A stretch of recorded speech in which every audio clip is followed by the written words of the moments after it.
Hello, good morning, friends. Once again, welcome to a series of discussion on a very complex disease that is cancer. And this particular series is important for student, faculty, and also to an extent for the society where these understanding can be useful in a various ways. So today topic of discussion is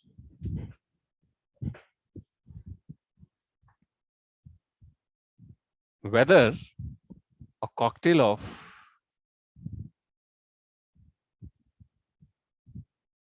free fatty acids that is referred as COFAs. Cocktail can be understood as composition, or simply you can say mixture of certain selected free fatty acids. Whether these selected composition of free fatty acids can be used as a anti-cancer approach. And again, point to be noted down is not all the type of the cancer, my dear friend, like breast cancer, prostate cancer, liver cancer, etc. What the whole idea is, the selected composition of free fatty acids can be thought used as a anti-cancer composition for certain type of the cancer. Which type of the cancer? Most preferably, what today the point of discussion will be like breast cancer, colorectal cancer, where there is a role of tumor microenvironment. What is a tumor microenvironment? Where the cancer cells in a particular tumor is going to grow, survive, proliferate, metastasize, and many more attributes of cancers. So great. So the any tumor microenvironment, whether it is for breast tumor or colorectal cancer, it has significance, yes or no? And what is the significance here? In their tumor microenvironment, there is a cancer cells, right? So outside of the cancer cell, there is an environment of extra cellular fluid.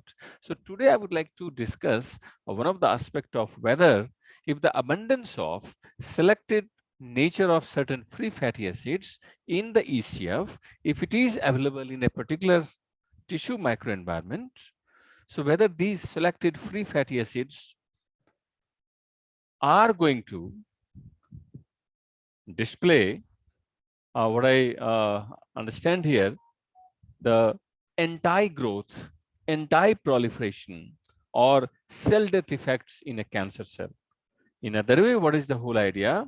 So a particular selected nature of free fatty acids in the ECF, whether it is going to change the cellular properties of cancer cells, or it can be also the normal type of the cell. So that is what the link here. That means cellular growth, proliferation, survival, etc.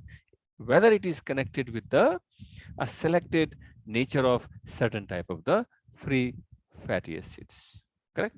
So to simplify or to understand this particular question, so first I will start with here the very simple question, or what we know as a faculty, as a student, as a researcher, or as a society, what we know about the cancer, right? What I think, since several decades of, and even 100 years, we can say, there are huge understanding has been developed. But yes, if you look at the nature of complexity of the cancer as a disease, all these understanding, it looks very small and very tiny. The more we try to discover or dissect out certain pathway, still cancer, it looks highly complex. Another very important point is the heterogeneous, like some humans are more susceptible to cancer, some humans are not. And it is impacted by various factors like genetic, environmental, what type of the food style, dietary style, alcohol, smoking, pesticide, and many more things, right? Another very important observation is humans are more susceptible to the, like we know, the breast tumor incidences are increasing, specifically in women. But if you look at among the ruminants, such as cow and goat, they show the rare occurrence of breast tumor. So in other way, you can say even across the animal, right? Cow, goat, dog, cat, and human, there is a significant degree of susceptibility. Which animal will have the chance of cancer, it also varies. So the whole question is, if it's so heterogeneous within the human and across the one animal to the other animal, what may be the reason? And reasons are several, right? It can be genetic, it can be the various other factors. But today, what is the most important is this type of the variation across the human to the animal, what we refer as xenotumor heterogeneity, right?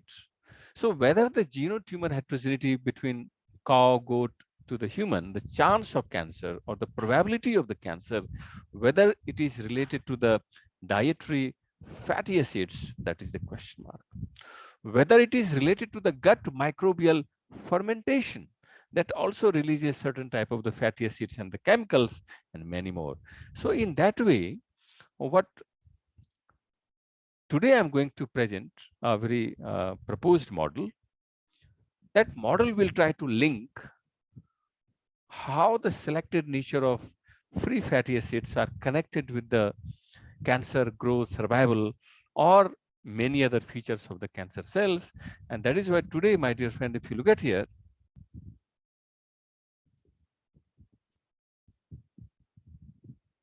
okay. So consider in a normal condition, this side, this is a representation of cancer cells where there is here is the membrane, cytosol, and the nucleus. So the free fatty acids, it is there in the human body or the animal body system, but the nature of free fatty acid, my dear friend, is very, very important. Chemistry of free fatty acid is very, very important.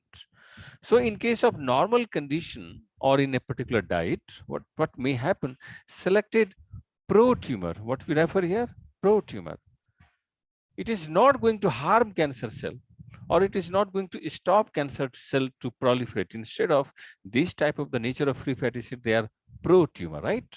So these pro-tumor free fatty acids, they can cross the membrane. There is a one very famous receptor that is called as FATP, and also it is referred as CD36.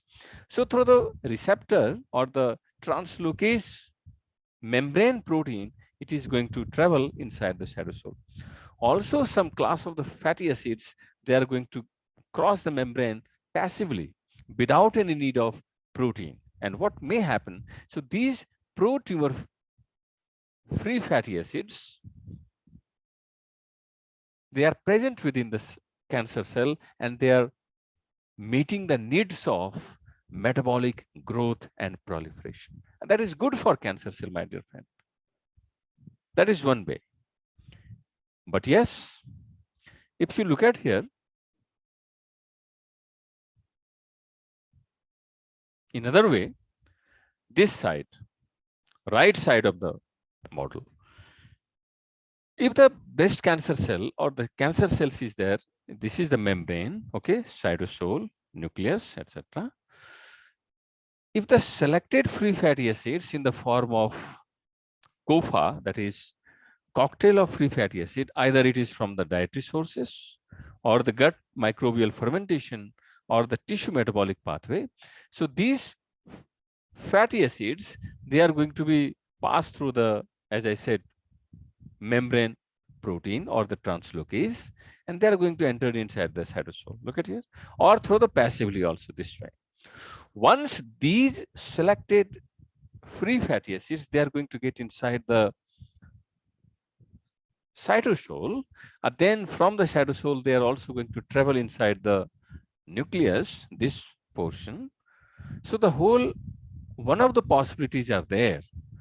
They can have certain anti-tumor effects inside the cancer cell, like breast cancer cell, for certain selected free fatty acid, like I say, one of the example of free fatty acid, what we propose, that is of tetracosanoic acid.